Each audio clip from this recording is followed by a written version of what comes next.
So it has been done as expected, and gold and silver are answering what the Federal Reserve has done and what the guidance is for the next couple of months. We'll talk about it and so much more as we explore.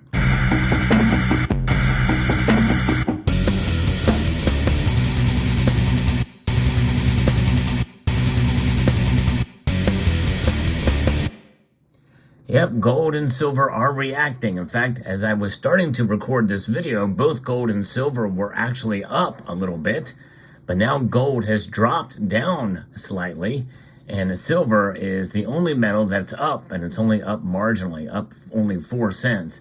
So not a lot of movement. However, based off of what we are hearing from the meeting today and the announcement, looks like we're going to have one more rate hike coming. And I would think that that would mean that gold and silver would drop. So the fact that it's holding its own, I think, tells us something.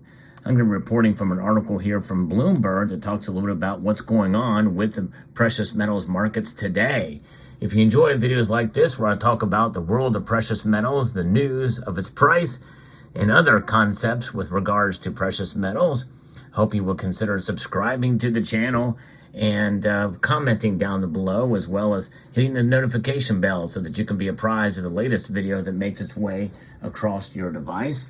And we're looking at gold has pared its gains after the Federal Reserve left its benchmark interest rate unchanged, while signaling borrowing costs will likely stay higher for longer after one more hike this year. U.S. Central Bank's policy setting Federal Open Market Committee, in a post-meeting statement published Wednesday in Washington, repeated language saying officials will determine the extent of additional policy firming that may be appropriate. They kind of tend to say the same thing time and time again, and so maybe that's why there's not been much reaction. They're kind of letting this digest and see how it's going to play out. But nonetheless, the FOMC held its target range for the federal funds rate at 5.25% to 5.5%, while updated quarterly projections showed 12 of 19 officials favored another rate hike in 2023. So there is a number, 7 of them, that do not favor raising rates anymore. You know, this is what's referred to as a skip, especially if they expect to raise again next time. I guess it's going to be in November. But nonetheless, you know, because if it's a continued with no end in sight, it would be a pause for now, and then with no real guidance, but it sounds like it's going to be another rate hike coming. Fed officials also see easing next year.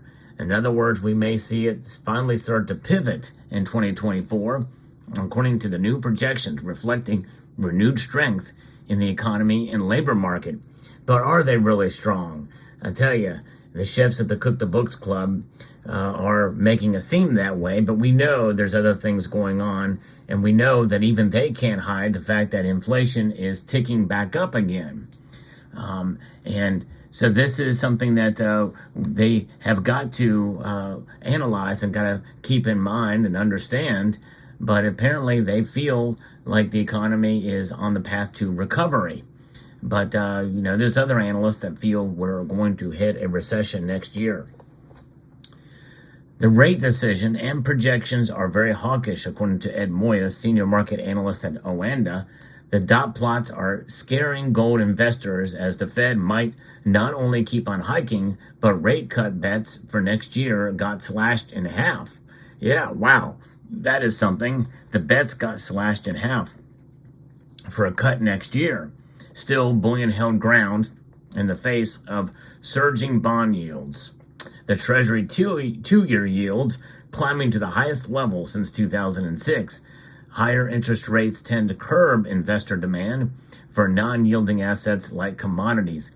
Several other developed market central banks will report this week, including the Bank of England, which may impact metal prices. So that's something we're going to watch for. Silver and gold do react, obviously. In fact, that reaction, one could make a cogent argument that that is indeed where the manipulation is, or the suppression of the price of gold and silver. But what happens if they cut rates? If that means they're manipulating it to the upside, will it actually happen? I don't know. I tell you, as we go through this, it makes me kind of wonder. It seems like there's a lot of things that could come into play next year that very well could actually keep prices kind of low, even if they cut rates, if we're in a recession, especially for silver. But we'll kind of cross that bridge when we get there, or get closer to there anyways. But nonetheless, so we'll see what these developed market central banks will report. Bank of England, the European Central Bank, we'll see what they say. That could have an effect on the markets of gold and silver as well. Now, Fed Chairman Jerome Powell said he would not call a so-called soft landing for the U.S. economy his baseline expectations. I would not do that, Powell told reporters Wednesday in response to a question during a press conference following the central bank's two-day policy meeting. Ultimately, this may be decided by factors that are outside our control by the end of the day, but I do think it's possible, Powell said. I also think this is why we are in a position to move carefully. And that's just it. They really don't know. The Federal Reserve has done things. They've tried with 11 rate hikes, 11 times they've hiked rates, and inflation continues to get worse. It's gone down some, but then it started to move in the other direction.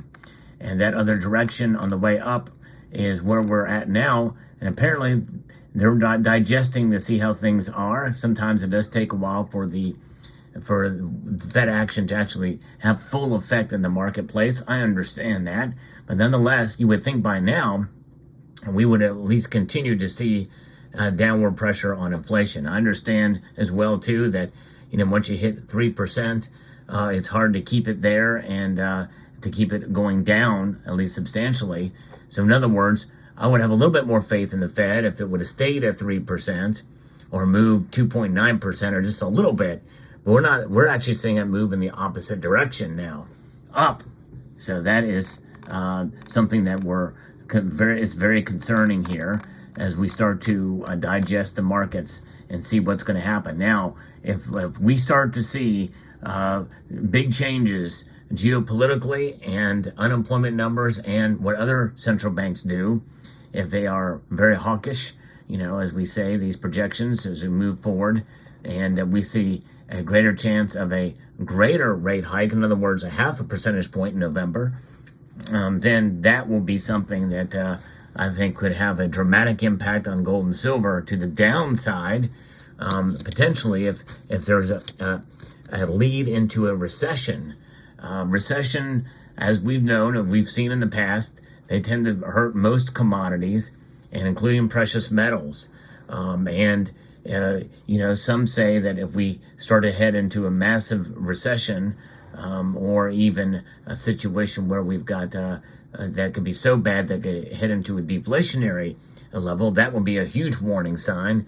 And falling gold and silver prices would actually be a very good thing because they would not fall nearly as dramatically as other items out there. And that's where gold and silver protect you during deflation. I've actually posted a video about that, easily found on the channel. I'll try to remember to link it at the end screen of this video. But nonetheless, this is why we hold gold and silver, because they will stand the test of time. They are holding their ground right now. And that is the key takeaway from today's activities. There's other technical analysis factors that I'm not smart enough to discuss here that we should probably consider, because it's all about patterns and trends. And I'm going to be talking to somebody very soon on this channel. In fact, today. So I hope you will come back and join me at 6 p.m. Eastern time on this very day. That's the 20th of September. We're talking about the 20th of September's markets here. And to get into the idea of that and more discussion on the Federal Reserve and what they're going to be doing and how it's going to impact gold and silver. The precious metals markets are complex. There's a lot there. That's why no one can really predict exactly what's going to happen, because no matter what kind of technical analysis you have, that can be thrown off by psychological reactions to the marketplace. But we'll continue to press on, and it's fascinating to see the movements today. As little as they have been, as uninspiring, but the fact that they held their own And with all this talk that everybody's pretty much expecting another rate hike coming in November, that you would think it would push them down a little bit more, but they've held their own and have actually gone up a little bit, save for gold. Gold is now down 60 cents. So we'll see how it plays out, but nonetheless, there it is. And also, I want to remind you, at the end screen of this video, I'll try to remember to post the link there to the gold and silver and deflation, but also check out the video I posted this morning in the end screen coming up here that many of you have missed. It's about how to protect yourself against red flags when buying gold. Very important video. I hope you will check it out. So with that being said, I hope you enjoyed this video. I would like to extend a multitude of gratitude to each and every one of you for taking the time to watch, and to encourage you to please rate, share, comment, and subscribe.